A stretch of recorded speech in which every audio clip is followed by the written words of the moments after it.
Ladies and gentlemen, boys and girls, children of all ages, this is what you wanted. This is what you've been waiting for, and it is upon us. The first televised episode of When Discussion Strikes with your host, the most handsome, the kind of slim now, Titus Peoples. But I am not alone. I too have brought a great friend with me, and it was only right. We had a very interesting summer together. Yes, we did. And it's only right that I bring him on the first televised episode of When Discussion Strikes. Ladies and gentlemen, the future of the film industry, a great friend of mine, talented writer and director, Matt Vincini. Thank you. Thank you for having me. Yes. So, Matt, before we go into what we worked on this summer, Yes. that very long, stressful, hot summer. Yes. Let's just go back to the beginning, because you're a writer and director, bro. Am I right? Yes, I am. And editor. And editor, Writer, excuse yes. me, the triple threat. He's the white Jamie Foxx. Triple threat. So, but before we go into our interesting summer together, how did your film journey begin? Like, what was the first film that you seen, and what was the first film that made you say, okay, this is something that I can do. Hey, I want to do this. Explain that to me. Well, the first movie that I saw was Monsters, Inc., actually, when I was a little kid. Or at least what I remember. Just going far back. Sorry. The film that really, inspired me and made me want to become a filmmaker was Interstellar by Christopher Nolan. Christopher Nolan. Yeah. Great man. Shout out to Chris. I remember I used to be only watching Marvel movies and stuff, and they said Age of Ultron trailer was coming out at the Interstellar screenings. So that's the only reason why I saw that movie. Whoa, okay. But it was a life-changing movie, and from that point forward, I started looking into film schools because I just felt a certain way after that movie, and I thought it's so cool that you could make people feel like that. Okay. So, yeah, man, as we briefly spoke before, I'm a little older, but, the generational gap is crazy, because the first film that I can honestly say that I know I seen was Drop Dead Fred. And anybody that's seeing this or, hearing this on the platforms know, Drop Dead Fred is a old-ass movie. And me and Matt are not that much older and age and stuff. The age is not that far apart. But I guess when you're talking about film, there's a big generational gap. Mm-hmm. Matt, I was already a grown-ass man when I saw Monsters, Inc. I already had facial hair, you know what I mean? Mm-hmm. Had a couple of girlfriends. I was already a man by the time Monsters, Inc. came out. But yo, that's dope though. Mm-hmm. And then you did a little something back in your high school days, you know what I mean? I too am a fan of monsters and things, so we're just gonna talk about this little project that you directed that has 3,000 views right now on YouTube. Shout out to them 3,000 views. We're gonna talk about that Dracula project. So what was your interpretation on that Dracula project, and why Dracula? Well, I was in a film class in high school, and our final project of the year, we had to make a short film based on a book. So everyone was doing all these boring books, but we were why don't we just do Dracula, because that's a book. Bram Stoker. Shout out to Bram Stoker's family, because we can't shout him out because he dead. You know what I mean? But so it was 4 of us. I was the writer. I wasn't director. My friend Ian was director. And my microphone fell off.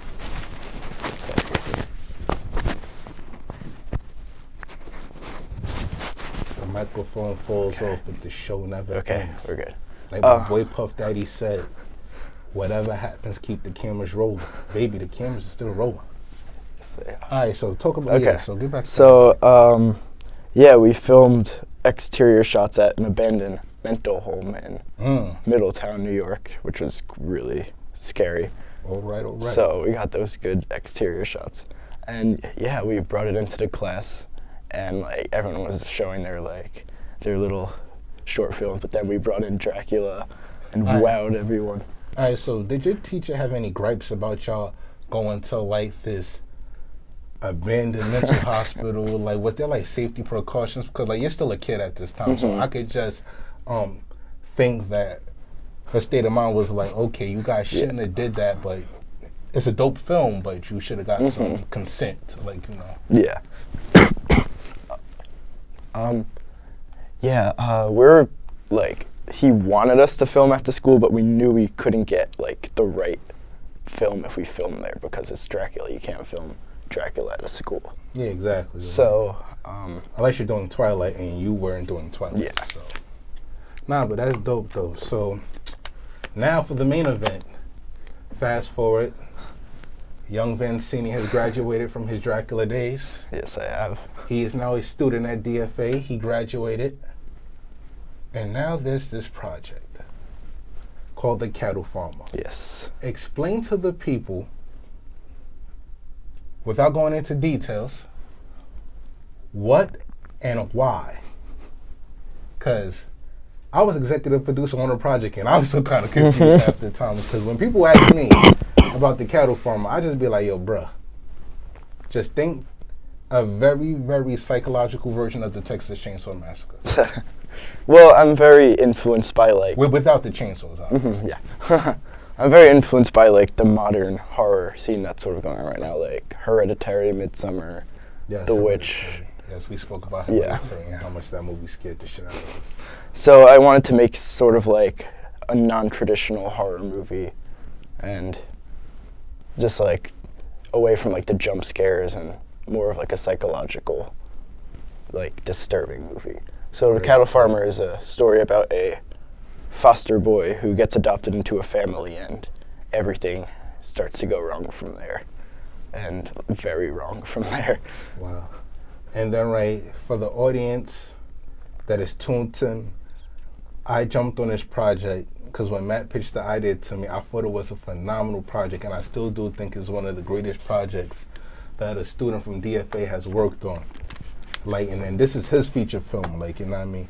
But my grandmother, like, this story, like, it stuck with me because my grandmother, for many years, she was a foster parent. A lot of people don't know. Shout out to my grandmother. You know what I mean? Shout out to Grandma Dukes. You know what I mean? She held it down for the whole community of Harlem. Like, she's retired now, chilling, laid back, Kool-Aid drinking, you know what I mean? She chilling. Shout out to you, Grandma. But yeah, she raised a lot of foster children. So like, you know, and they came from many different walks of life. So when you said foster care, I was like, oh wow, I know this story all too well. And then right, there's also the dark side to the foster care world, because if you probably watch the news or get like these articles that you may read online or in a newspaper, that kids get abused in the foster care system also. So like there's the good and the bad that happens with this whole foster family group home situation thing. So it was just a great story to put a psychological horror twist on it.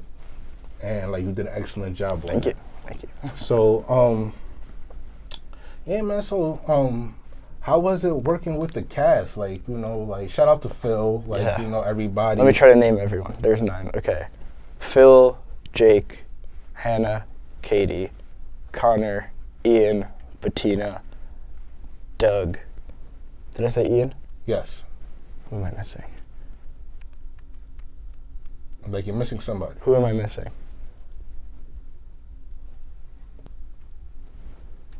Who am I missing? Like we said Hannah, right? Yes. Okay, let me try it again. Yes, okay. try it again. Phil, Jake, Connor, Ian, Hannah, Doug, Bettina. Oh, Brooke. Brooke. Yes, she's wonderful. How could I forget? It was Brenda, Letitia, Cinda, Felicia. Like that, you may not know where that's from, but that is from a DMX song.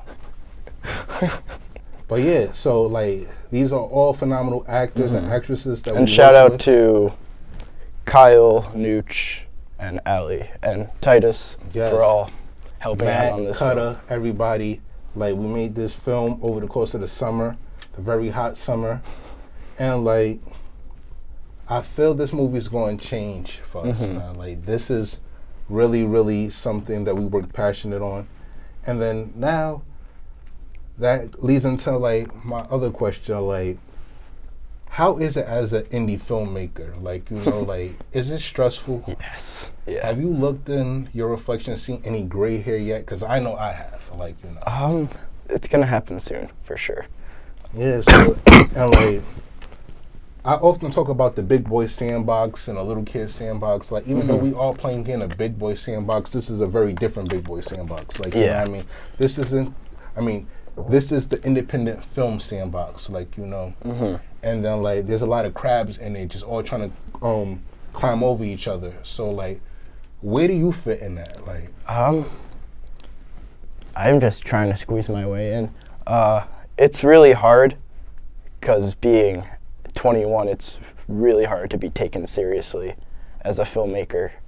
So it's like just trying to get people to watch it and trying for distributors to watch it. And so it's mainly about festivals and getting into festivals because that's the best way to show people your films. Most definitely. Let's not forget Clerks first screened at a film festival. Yep. Shout out to my boy Kevin Smith. Yep. Kevin, we got a link, bro. Kevin, we definitely got a link. And so, like, where do you see the future of the film industry? And let's talk about something very important. Like, that's definitely going to change in a bit. To all my independent guys out there, well, this goes for film, music, television. This is all about the change. We have to talk about distribution. The future of distribution is going to be digital. Like, you know what I mean? So, guys, get on board, get tech savvy, create your own platforms, get into some kind of sort of coding, because you're going to need to know how to do this stuff in order to play in that sandbox. And that big boy sandbox, too. So, like, Matt, like, where do you see, like, the film industry in the next 10 years, man? All right, so, like, you're 21, right? Yes. So in 10 years, when I'm 31, what's it gonna be like? I hope theaters don't die out because there's nothing like going to a nice movie theater. Most definitely. Watching a nice movie. Nice recliner seat. Don't put your bag on the floor because there's mice in there, but like, Yeah, I've worked there. I've seen mice. Yeah, so.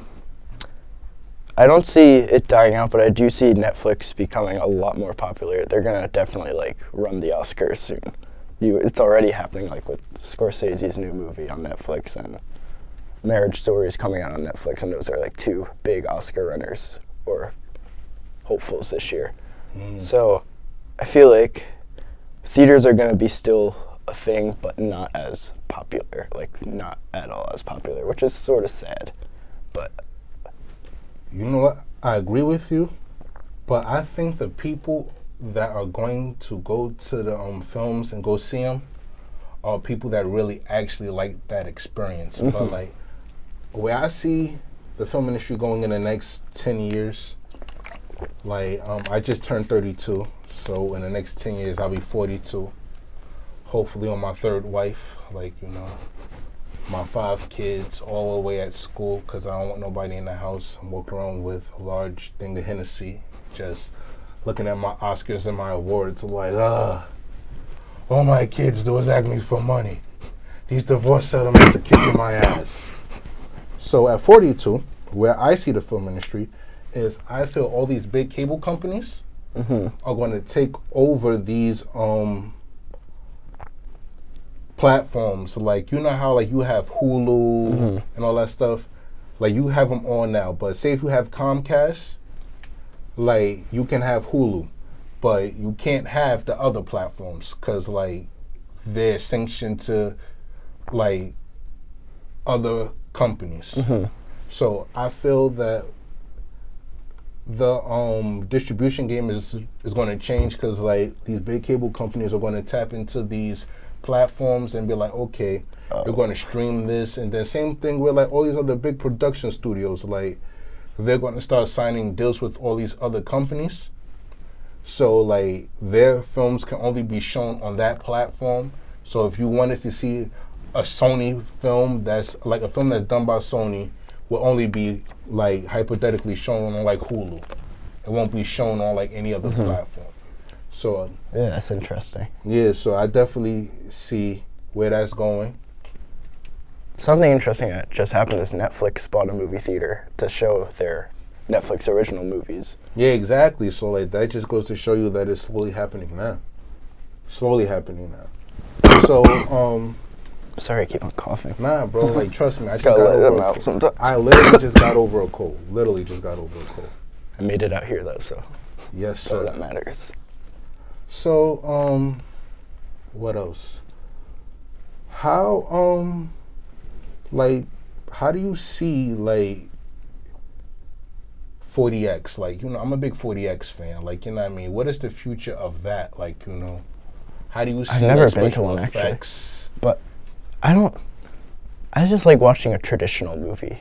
I don't I know like, I feel like that's, Very traditional guy. Young, Yeah. but traditional. I like, Benjamin Button, old soul. I don't even like the recliners that much anymore. You don't like the recliner? I feel like it takes away from the theater experience, sort of. I just want to just, Bro, I am super privileged. Ever since I got my feet on a recliner chair, I have not gone to any theater that does not have a recliner seat. And to all my friends, shout out to my boy Kurt, my boy Brandon, my boy Jose, Mike. They know. Do not invite me to the movies if the seat don't recline. I don't know. I like the recliners, don't get me wrong, but I just don't like the 3D. Like, I will say this, like, they have to work very, very hard on their 3D and to make it more crispier and make the colors pop. Because I did not enjoy my 3D experience when I went to go see Godzilla. The first Godzilla, I feel they did a very good job when they color corrected everything for the second film. But like that first 3D experience for the first Godzilla, I did not enjoy that at all. I don't really see 3D movies anymore because, I don't know, I just feel like it's more of just like a marketing thing for movies to make more money. Last 3D movie I saw was, maybe I just had a bad experience, but I saw the last Harry Potter in 3D, and it just wasn't really much different from regular, except you have to wear an extra pair of glasses.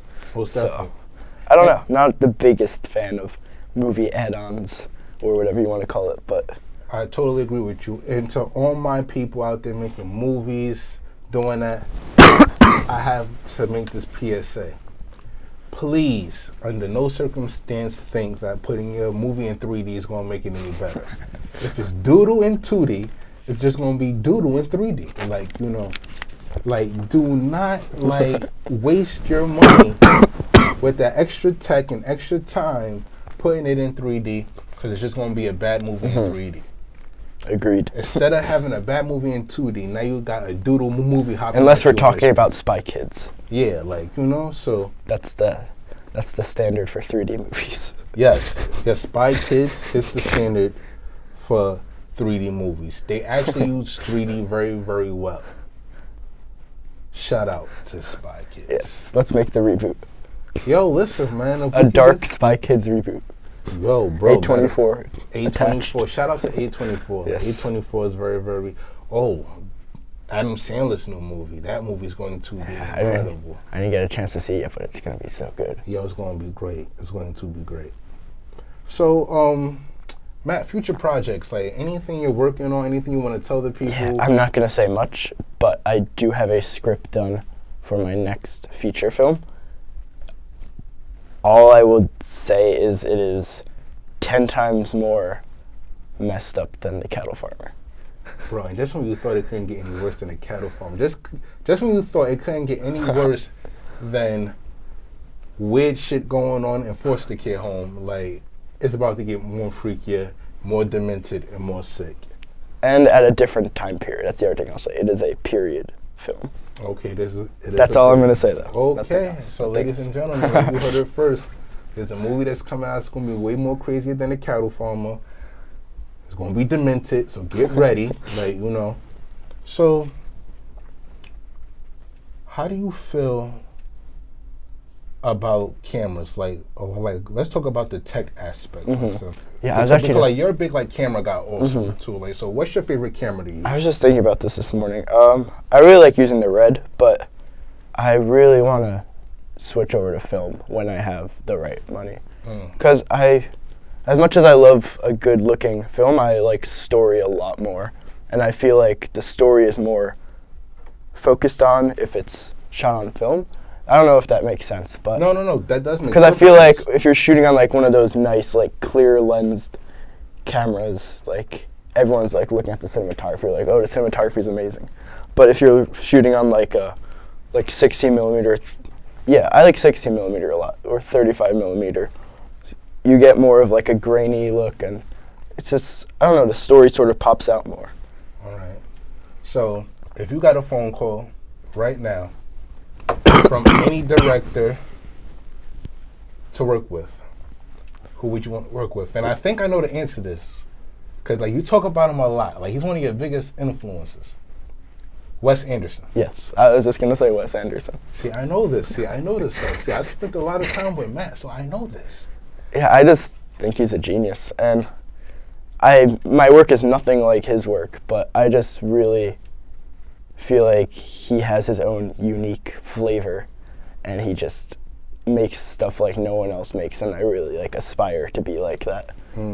So if I got the phone call right now to work with anybody, it would have to be Guy Ritchie. I like Guy Ritchie a lot. Like, you know, I like his style. Like he has a very, very urban like style of filmmaking. It's very street. Like, you know, it's kind of grungy looking, but very smooth at the same time. Yeah. So the back alleys, people getting beat up, that kind of stuff. Yeah, definitely. So shout out to Guy Ritchie. Oh, and shout out to whoever texting me and doing anything right now on my show. Shout out to that sound effect, you know. Shout out to Android for bestowing that sound effect on my show. But yeah, Martin Scorsese made a little announcement talking about my MCU movies, like, and I felt the kind of way. So, do you feel the superhero genre is destroying the film industry? And be perfectly honest, like, you know. I sort of stand in the middle, a little bit more towards old Marty. Oh, wow. I feel like there's a big difference between, like, some films. I mean, my main argument is that the two shouldn't even be compared. Like, they're totally different. Like, you can't compare, like, Endgame to Hereditary. Like, it's like comparing, like, lobster to, like, candy. Exactly. Like, you can't, like... So I feel like the argument doesn't even need to be made in the first place. And it's just, I don't know, it's just stupid. Like, just... Listen, if you want to watch Marvel movies, you watch Marvel movies. Exactly. If you don't like them, you don't watch them. Yo, I tell people, life is like going to the grocery store. You get what you want, and you go. Like, you pay for the bread. Like, you don't worry what other people want. Just stop looking at other people's just worry about yourself. Like, if I'm walking down aisle 6 and you see nothing but Captain, you see Iron Man, you see the Hulk, like, that's the stuff that I'm into, and that's the stuff that I'm going to buy. You stick to your gluten-free bread over there, and you know, just mind your business. Martin Scorsese, he's entitled to his opinion. He's a GOAT in this industry. He's worked very, very hard to get where he has to go. Definitely. But to slam a genre of film and saying that, oh, it's oversaturating the industry, doesn't make any sense, because people are paying money to go see these films. Yeah. And that people are paying for the experience. He probably hasn't even seen a Marvel movie. Exactly. Like, and right.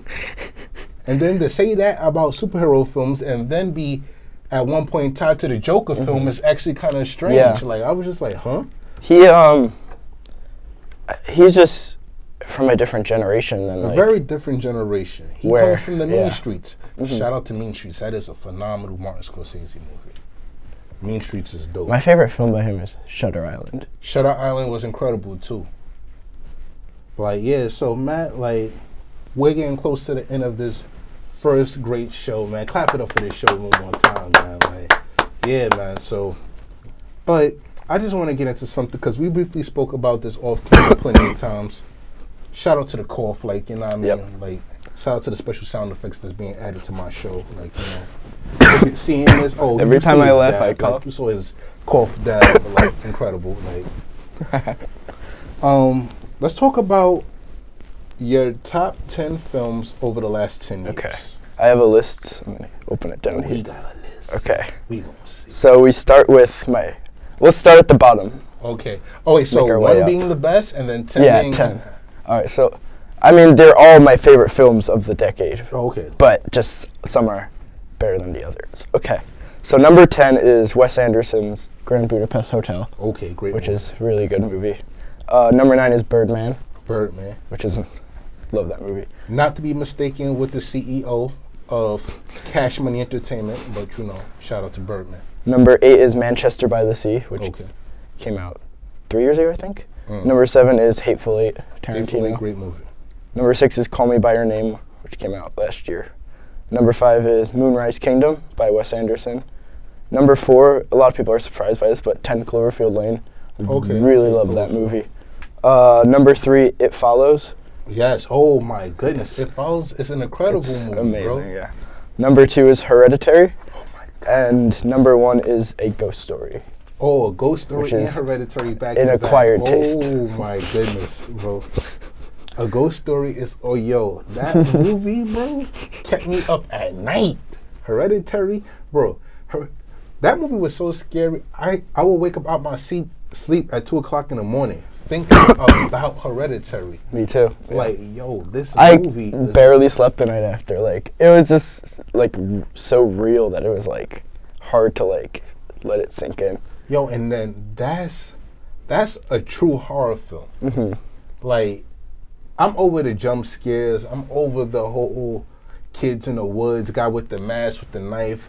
That's so 1985. And I Shout think out to the 80s, because the 80s built yeah. It was good. Yeah, it was great back then. But I feel like we're living in, like, the perfect time because, like, I feel like horror's coming back now with, like, especially with, like, A24. They're bringing out these, like, new horror movies. And most definitely. They're always, like, mind-blowing. And we're just, like, all these young directors are starting to make these horror movies. And, like, Jordan Peele. Yeah, because I don't want to be scared anymore. Because scares are whack. Like, once it happens, it's over. I want to be disturbed. Mm-hmm. Hereditary disturbed me. Like, I'll be sitting down talking to somebody, and then the only thing I could think about is Hereditary. Like, I'm waking up out my sleep at 2 o'clock in the morning, thinking I see things crawling on the wall and stuff like that, because of Hereditary. Mm-hmm. Definitely. That movie is very, very disturbing. Anybody that has seen Did you see Midsommar? Oh my goodness, Midsommar. Yo, shout out to my boy Cutter. Cutter told me he thought it was funny. Cutter said he was dying laughing in a movie theater. Spoiler alert, when they put the guy in the suit with the skin of the bed and set him on flames and all that. Cutter said he burst out and laughed like he was watching the Def Comedy Jam episode. He might need to get a... He might need to be checked out, see if he's okay mentally. Yeah, man. But like, yo, there you have it, everybody. We are done with the first episode. Oh yeah. Of When Discussion Strikes. I'm your host, Titus Peoples. And you can follow Matt. Matt, drop your Instagram and stuff. At Matthew Vincini. At Matthew Vincini. And you can follow me at I am Titus Peoples. Links will be on all platforms. So guys, thank you for tuning in. And thank you for having me. Yes, sir. It was a pleasure. Pleasure. Our show is over. Tune in to next time, people. Yeah.